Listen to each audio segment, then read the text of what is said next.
What happened? Started fixings on Wednesday. So she now She cannot breathe again. When did she stop breathing? She stopped breathing at night. And they stopped. Now.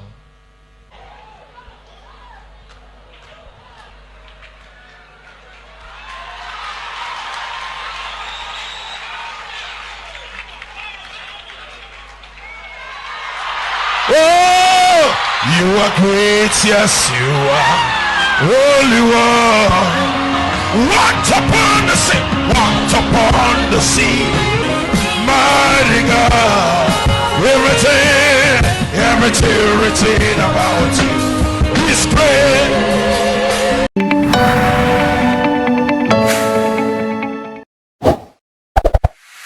So hello guys, what's up and welcome back to my YouTube channel. It's me, your girl Barrister Neze, and this is Nezeville. Touch not my anointed, and do my prophets no harm. Conversations around men of God are oftentimes considered a taboo subject. It is a forbidden discourse that we Africans avoid like the plague. Any question around the behavior or the conduct of a man of God is viewed as an attack on Christianity, a slight on God himself. So the moment a man calls himself a pastor, a priest, a reverend, an apostle, or a prophet, his actions become unquestionable. He becomes untouchable. Questioning him becomes rebellious against God. Seeking simple logical answers become an attack on the church. This religious and mental puppetry and slavery has kept and left Africans in chains and in choke mode. It has done us so much damage because even the people who taught us and brought to us that religion, even the people who colonized us with that religion, ask questions and hold their religious leaders accountable. But alas, here we are, more Catholic than the Pope and more English than the Queen. It is such a pity. Pastor Chris opened his church, the Mountain of Liberation and Miracle Ministries, the MLMM, in the early 2000s. The church was popularly called Liberation City, but later rebranded to the Grace Nation Church International. Last year, then I prophesied. Yeah, you gave him 30 days. Manama yana lagada. Visa without passport, you can't go back. Huh? Daddy, without passport, without visa, he just go to the airport. Then he find himself there on the bus. Your God is powerful. These are the days of Elijah. After the prophetic declaration, he traveled without passport, without visa. Pastor Chris's church is based in Lagos, and it emphasizes deliverance from evil forces and evil altars, spiritual warfare, prophetic declarations, and breaking of generational curses. Is this correct? And anytime you are about to go forward, you will have a dream, and in this dream you will see yourself in the village. Yes, sir. And even 3 days ago, you were in a dream. You saw yourself in the village, and then after that, a woman came to make love to you in the dream. Is this correct? A woman came to make love to you in the dream, and after that, that's why you are here. Yes. I am here to help you. Yes. And believe me, for a country with so many backward thinkers, filled with superstitious beliefs and that suspicion that somebody is after me, an enemy is trying to attack me, where every negative incident is believed to have been engineered by somebody else. That is a very, very viable and lucrative niche for a pastor. I am the agent from the third heavens. Who? Agent from the third heaven. Really? Yes. Don't you see? We penetrate through the earth. We bring you to the devil through internet. Have you not seen? Before we proceed with this video, if you are new here, you're seeing my face for the first time, or if you've been watching us without subscribing, don't forget to hit the subscribe button. Hello, just a second. The button is right there, down there, staring at you in the face. Hit the subscribe button, give this video a big thumbs up. Drop your thoughts down in the comments section. Here we have intellectual and intelligent conversations. And stay glued, for we have so much more coming your way. Join our premium community if you are yet to. So Pastor Chris's ministry did grow, and it did grow fast. Lift up your leg, shout fire! Fire! Shout fire! Fire! Turn around, shout fire! Yeah, yeah, yeah, yeah, yeah, yeah, yeah. His followers often refer to him as the generational prophet, the oracle. He oversees church branches across Nigeria and abroad, conducting crusades in many African countries. Hey, what a mighty God we serve. South Africa, we come in the name of the Lord. Just landing, leaving Botswana, it was 3 days of mind-blowing, supernatural move of the Spirit of God.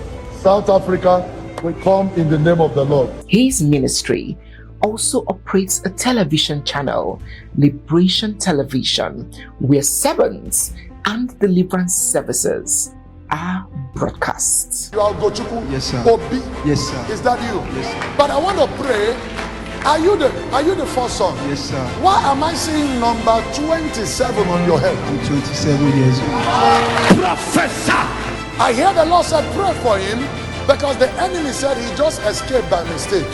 They were supposed to kill him on the 15th of this month. My birthday. What do you have to do with 15th of November? My birthday. That's your birthday. He has also authored several books, including Dealing with Enemies Behind the Scene. We are to make use of the oil. Look at this.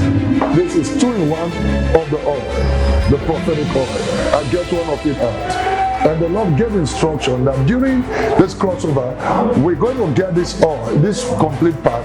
When we get it, on the night of the crossover, we're going to use the oil. The first major public scandal that Pastor Chris OKAFOR was involved in was the very famous 2012 abduction. News got out on the 29th of March 2012 that Pastor Chris OKAFOR had been kidnapped near Oka in Anambra State on his way back from a crusade.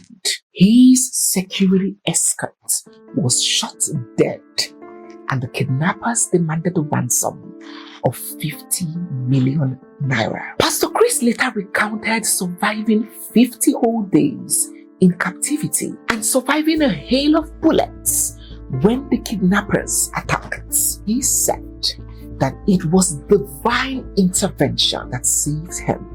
And people were like, divine intervention?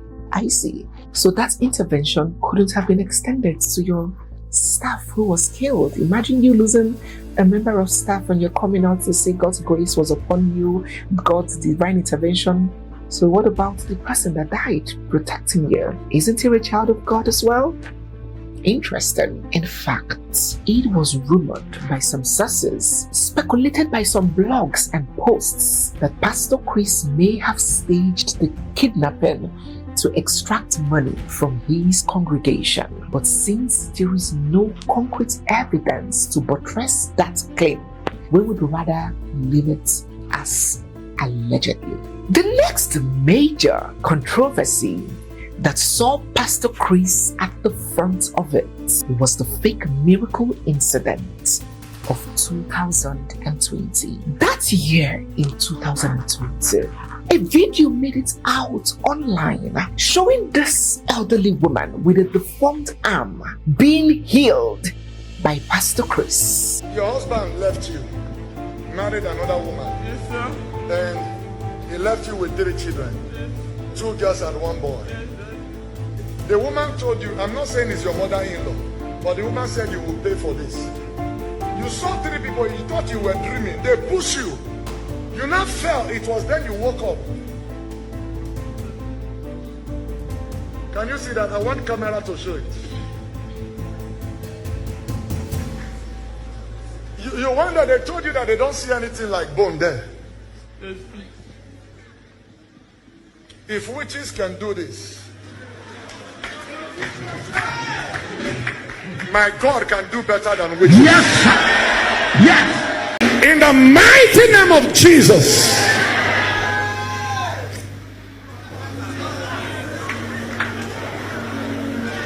Mighty name of Jesus.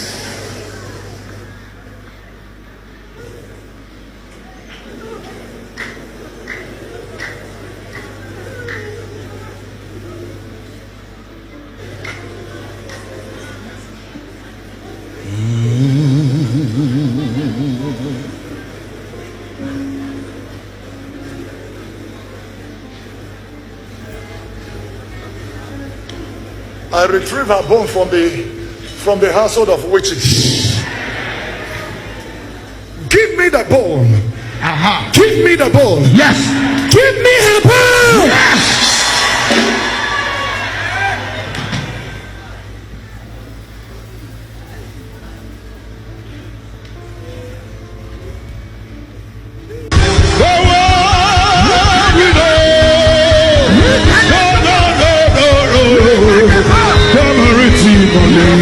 Come and manifest yourself. What the consuming fire. I worship you today. What the consuming fire. Come and manifest yourself. You got fire in your eyes.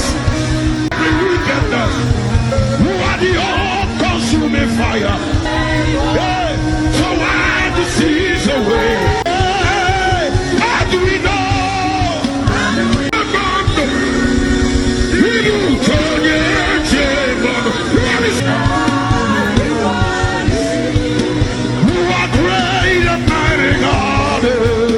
Whatever witches took from you, right now I give it back to you. As soon as this video made it out to the internet, oh my God, the internet is a powerhouse. The internet has exposed a lot of ills that has been happening in our society for a long time. So many hidden secrets are now being bared to the open because of the internet. So when this miracle video made it out online, several people who know this same woman and have seen several pastors conducting the same miracle on her came out to cry foul the same performance. Take a look. It appears that she goes to different churches to do exactly the same fake miracle. So, It turned out that this mommy, Mrs. Bosede Olasukomi, is a professional Oscar-winning corn star. She was born that way. Absolutely nothing is wrong with her. She just has a talent of distorting her arm and straightening it back.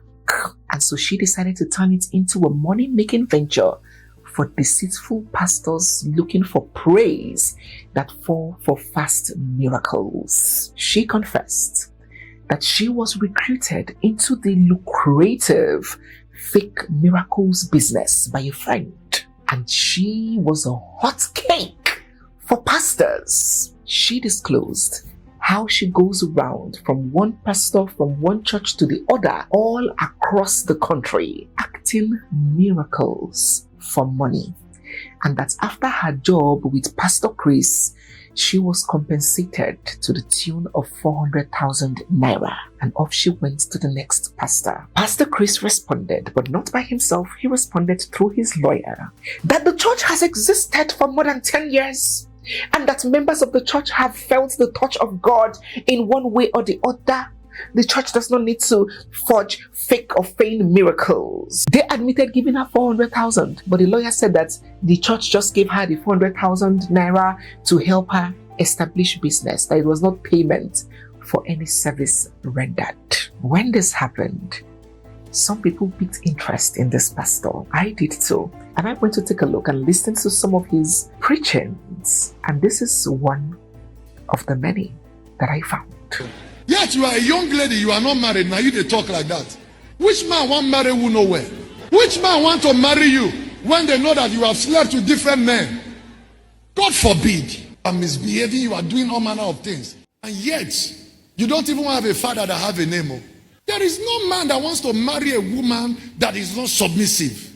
There are many people saying, oh, when I marry, I will be a good wife. No, you are supposed to be a wife before they marry you. That's the problem. There are many women everywhere, but when you want to marry, you will know that there are fewer. Now, when I saw this video, I felt a little knot in my stomach, and I felt some kind of a way. Not because I do not know that the concept of submission is indeed in the Bible, and not because I am not abreast of the fact that for every ship and every plane there has to be a captain or a pilot. Even within members of the same class, we have class captains. Doesn't mean that he is superior to his classmates. They will all graduate together. They are all in the same class.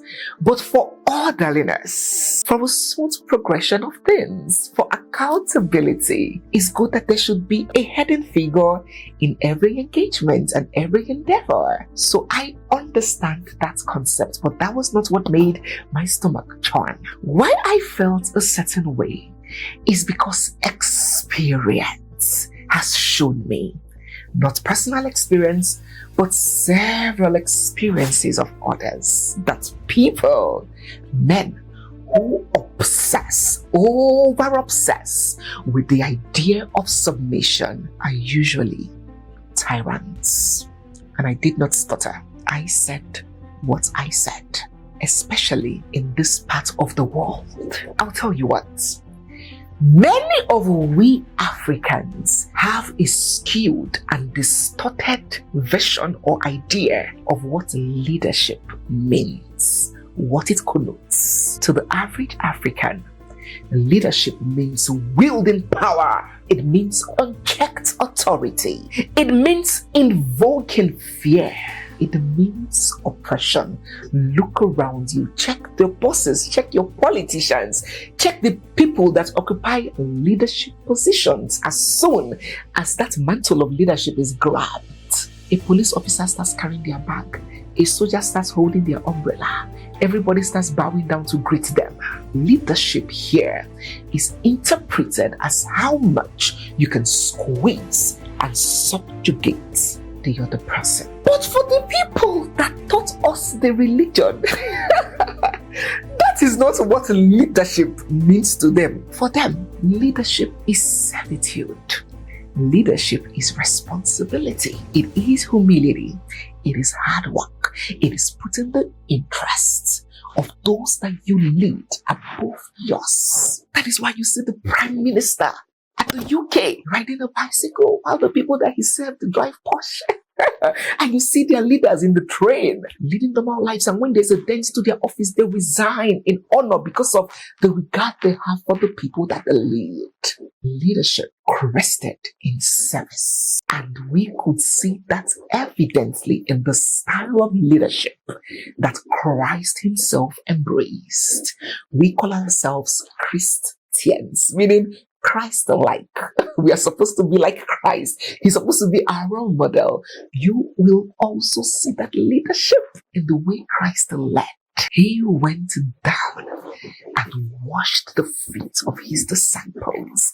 Go and read of the times. That was a servant's job. But he charged his disciples to serve and to lead that way. He was sensitive to the needs of the people that he led. When they were hungry, he said, bring the bread and bring the fish fast. My people cannot be hungry. And he broke it and made sure that they were well fed. And while his disciples slept, he was the one up praying while they slept. And he said in Mark 10:42 to 45 that the greatest of all is the one who serves. He led by example. He led by responsibility. He led with humility. He led with consideration, compassion, and love. He led in service. But I find that many men who obsess, I'm talking about an obsessional, many men who obsess, I am the head, submit, Bible says submit, I am the king, I am the leader, I am King Kong. Most of them are not interested in living like Christ. What they really want is infidelity with cooperation, aggression without question, fear and respect without discipline. And if you come across this set of people, you would never ever hear them quote the other side of the book that St. Paul wrote to the Ephesians. Oh my God, I love reading the letters of St. Paul. Very poetic, very intelligent. I love me some St. Paul. I love reading his letters to the Ephesians and the Colossians and the Thessalonians and the Corinthians. I love the books. I love the letters that he wrote. But in that same letter that he wrote to the people of Ephesians, in chapter 5, verses 21, he said, submitting yourselves to one another in the fear of God. But no. Why don't we hear African pastors and many African men quote this verse? Is it not part of the Bible? I'm just curious. I'm a curious person. I love to ask questions. Why is it the second one? In fact, this one came before the second one of woman submits, which is also a very beautiful Bible verse. But I am just curious. My curiosity is getting the better part of me. I want to know why this verse that came first about submitting in love to each other, why is it not quoted in churches and by these people that's obsessed with the second one? It just shows one thing, that it's not because they are lovers of God or lovers of the Bible. Everybody is just holding on to what suits them and what favors them, anything to wield power over the other person. But that is a topic for another day. Let me not stray away too far. But my point is that submission, leadership, is indeed service. It's indeed responsibility. And that's why, despite God knows that it was Eve that ate the apple or ate the fruit of sin according to the Bible, who did he direct the question to? He said, Adam, come and explain. You think he didn't know that it was Eve that ate it? But leadership is responsibility. You take the fall. It is not bullying others. And so when I see a man shouting and over-obsessing and being fixated on submit, I usually worry for the woman in his life. And as always, I mustn't wrong. Pastor Chris first got married to a beautiful lady called Besem OKAFOR, and she gave him 4 children. The marriage was chaotic. It was a disaster. And by the year 2012, they had split. Pastor Chris took custody of all 4 children. 2 years after the separation, his estranged wife was worried that she's not seeing her children. So through the arrangement of their respective lawyers, they organized for her to visit the children in his home. I do not know if he insisted on that, but it was what it was. So she went to the home at the agreed specified time. They both agreed on the time. And she stayed and waited, and the children were not there until midnight. That was when the children were brought in, according to her account of the story. So she didn't get to spend time with the children because they had to go to bed, and the next day they went to school. So she told herself that she would wait for them to come back so she can spend the afternoon with them before leaving. But when they went to school, the Pastor Chris, according to his estranged wife, told her to get out of the house, to leave the house. And she's like, I haven't seen the children, we haven't spoken, I haven't spent time with them. And he insisted that she should get the hell out. Before we could say Jack, the lady said Pastor Chris pounced on her and beat Shaky and Banza out of her eyes, tore her clothes, kicked and pushed her out of the home, the mother of his 4 children. She was admitted and treated at the Solid Rock Hospital. And despite a medical report presented describing multiple bruises consistent with domestic violence, and despite making an official police complaint at the Ishere Police Division, nothing came out of the case. Domestic violence now water in some countries, not to talk about a man of God accusing a man of God of that. Absolutely nothing came out of the case. And now, here we are once again with yet another public scandal, and this time it is as dirty as the cup. In our next video, we will discuss extensively and in-depthly the Doris Ogala scandal with Pastor Chris, the sex, the death and human ritual, and the abortion scandal.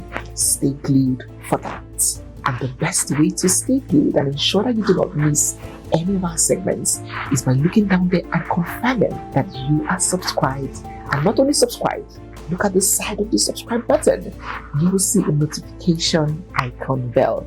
Click on all so you can be notified whenever we post, because you do not want to miss out on any of our videos. So guys, yes, we have come to the end of today's video.